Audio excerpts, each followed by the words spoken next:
जंगा मुझी तोसा जंगा पलीत पेर कर परे धरती मुझी मुझा नहायती काबिल एहतराम मजलूम जी सरवाणी अगवाणी कंदड़ हिते पिंडाल में वेठल दोस्तों तव्हां खे सलाम।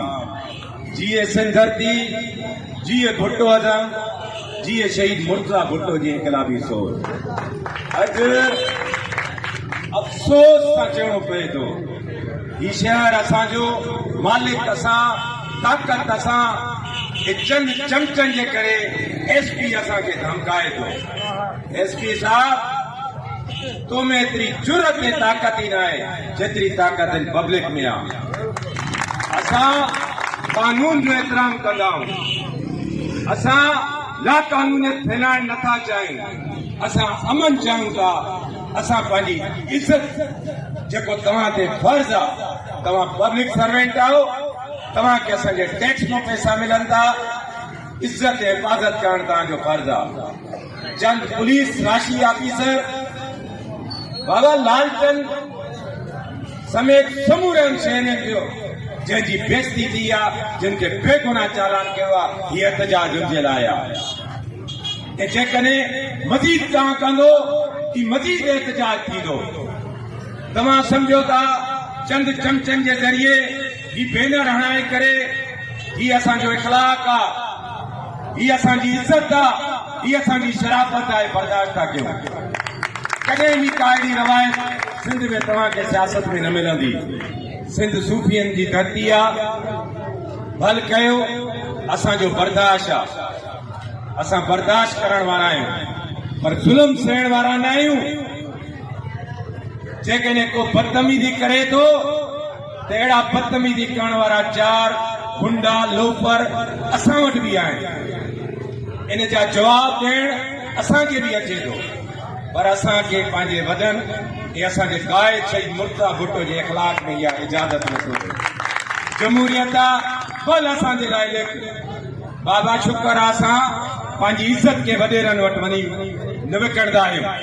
इलेक्शननि में जीअं तव्हां दर दर जा भिकारी थींदा हो, असांजो कारकुन असां कॾहिं बि कंहिंजे दर ते न विया न ई वेंदासीं। उनजी अलाह को चवंदासीं असांखे मौत ॾेई छॾ, पर हिन बेगरत जे दरनि ते न वेंदासीं। इन तरीक़े जी सियासत जे करे ही शहर तबाह बर्बाद आहे। अरे कंहिं दोस्त खे लिखणो आहे अहमद अली खान ते छो थो लिखे? अरे इन शहर जा टैक्स पर बेगरतनि जे दरनि ते न वेंदासीं। जिंदाबाद जिंदाबाद। इन तरीक़े जी सियासत जे करे इन शहर तबाह बर्बाद आहे। अरे कंहिं दोस्त खे लिखणो आहे अहमद अली खान ते छो थो लिखे? अरे इन शहर जा टैक्स, इन शहर जा रोड, इन शहर जी नालियुनि जा जिन पैसा खाधा आहिनि उन्हनि ते लिखो। छो तव्हांखे ज़ुबान न आहे? तव्हांखे जिन जेलनि में पधरायो उन धुर जे ख़िलाफ़ लिखंदे तव्हांखे शर्म थी महसूस अचे? ही मज़लूमनि जा साथी भल तव्हां लिखो। किरदार हर कंहिंजा ॻाल्हाईंदा आहिनि। असां जिथां बि वेंदासीं असांजो किरदार पाण विढ़ंदो। असां शराफ़त जी सियासत कई आहे, पर केरु जेकॾहिं खे बुज़दिली सम्झे थो त हू पंहिंजे दिमाग़ मुहैया कॾहिं छॾे। असां उन पार्टी जा कारकुन आहियूं जंहिंखे ज़िया बि न झुकाए सघियो, जंहिंखे जाम सादिक न झुकाए सघियो, जिंदाबाद। जंहिंखे तव्हांजो पीउ ज़रदारी न झुकाए सघियो। जिंदाबाद। भुल आहे कंहिंजी। मज़लूमनि जा साथी रहिया आहियूं, मज़लूमनि सां ई हूंदासीं। असां न कॾहिं चमचागिरी कई आहे, न कॾहिं कंहिंजी हिमायत में इहे दोस्तू वांगुरु निकिता आहियूं। तव्हां निकिरंदा आहियो, तव्हां खे इहा मुबारक हुजे सियासत। हम तुम्हारे साथ हैं, हम तुम्हारे साथ। जंहिं तरीक़े सां जेको हलंदो उनखे जवाब बि ओतिरो ई मिलंदो।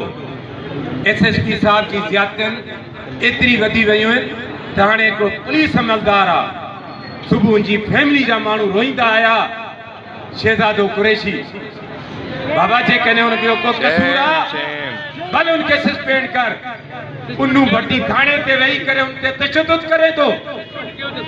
पुलिस वारो भी इंसान आहे। असां उन सिपाही जा भी हमदर्द आहियूं जेको मज़लूमनि सां ज़्यादती न कंदो। असां ज़ालिम जे ख़िलाफ़ आहियूं। आईजी साहब ऐं डीआईजी साहब को को DSP इज्जत वारो शहर में DSP जी पोस्ट ते अचण लाइ तैयार ना है।